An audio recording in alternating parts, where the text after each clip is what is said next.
Okay guys, so as you guys know, for November and December, well, I've got about $500 and something left in my Christmas club now, but November and December is when I found out you can spend your Christmas club all year round if you want, but I'm just in the habit of November and December, so why not just leave it at that, you know?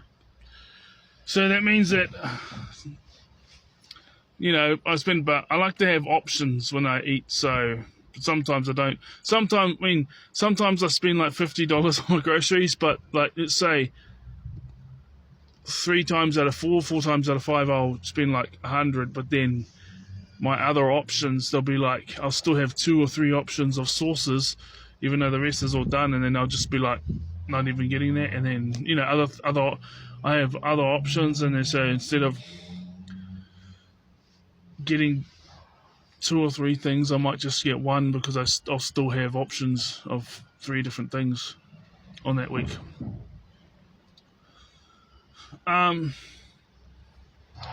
So that means that I get an extra $100 a week.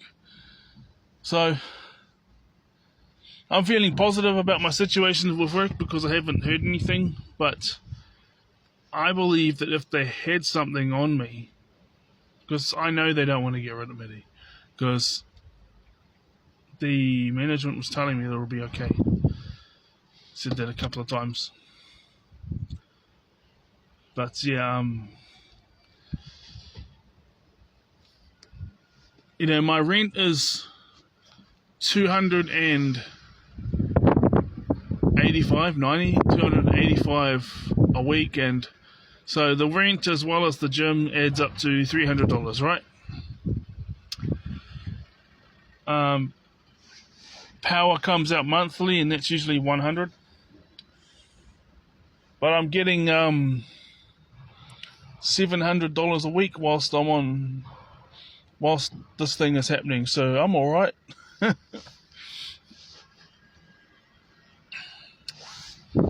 be getting 1,000 if I was working 50 or 60 hours, but I'd be getting I'm getting 700. You know, because the tax kicks in. You know, tax kicks in once you earn a certain amount of money or work a certain amount of hours. Goes up from like 15% to like 18 when you get to 1,000. Everyone knows that. But this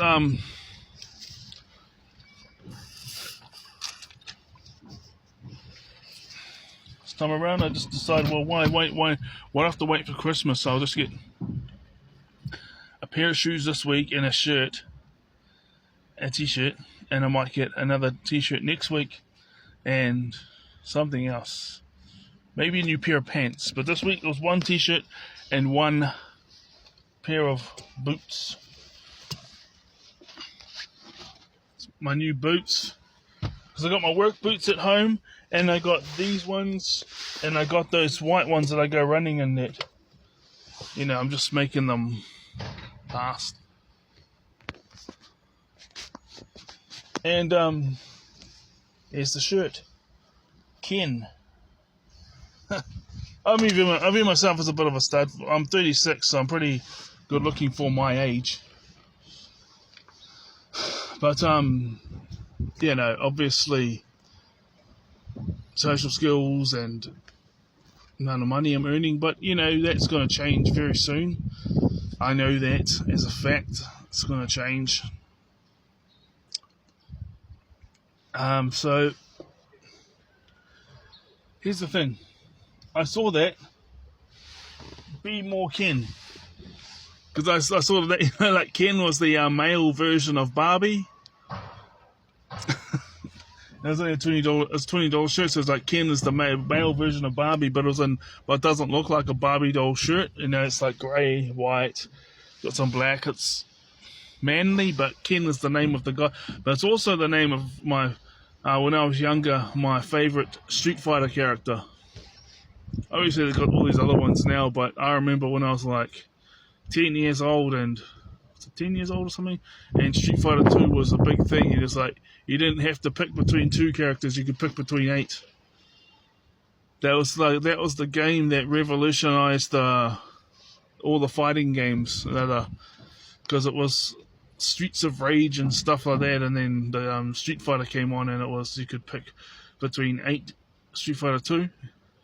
You could pick between 8 different characters, and then it was one-on-one fighting rather than one guy walking around trying to survive type of thing. But Ken is, I looked up the meaning of the name Ken, because I don't like walking around wearing things I have with labels and things that I don't know what they mean. It's just could mean I'm an idiot with my head stuck up my ass and you don't even know it, but it's written on your shirt.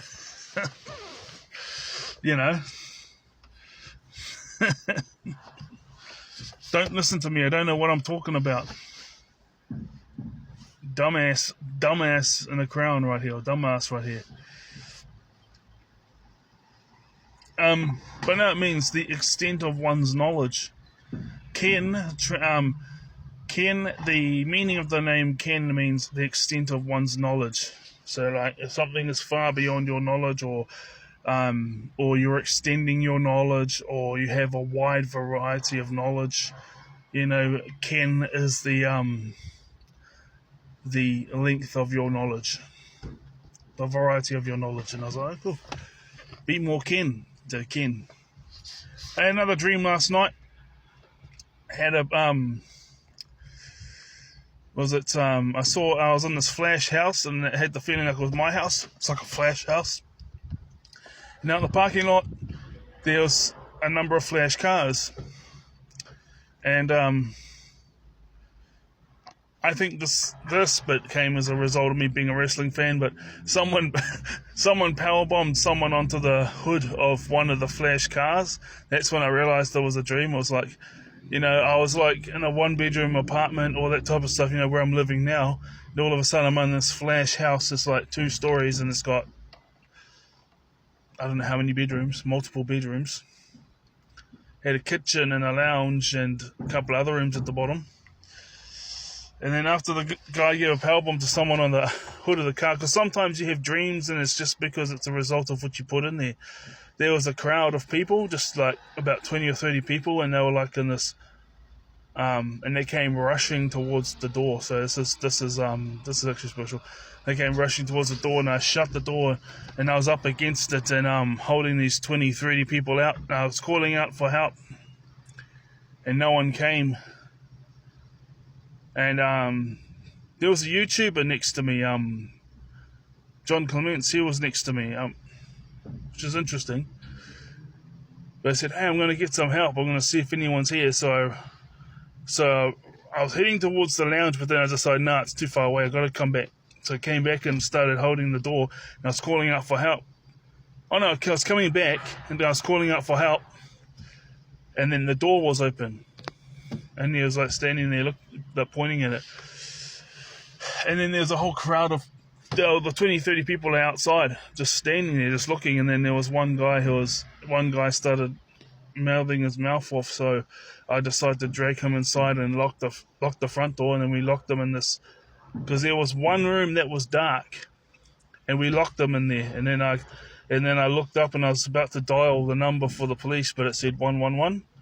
And then my Nana was standing before me, but she died back in 2006-7, my mum's mum, and she was saying that she was worried, but she's so glad that I'm onto it. Like, it's dangerous, but I'm so glad that you're onto it, and it's good that you got one. It's good that you got one, because all the rest didn't want them in here, but it's just like, I'll just take one. You know what I mean? The rest, they just vanished. I didn't hear them run off or see away. They just vanished. They went into the lounge, and there was a whole bunch of people there, but they were like just sitting there chilling out, and they were totally different people. And I felt like they meant me no harm. I felt like they were, looking after me, but they were all in the lounge. And so yeah, I mean, self-advocacy, when you advocate for other people just like you, that for me, that is self-advocacy, because what benefits them will benefit you because they're similar to you. But when no one else is listening, and then, your own kind are in survival mode, there'll be a part 2, but much shorter.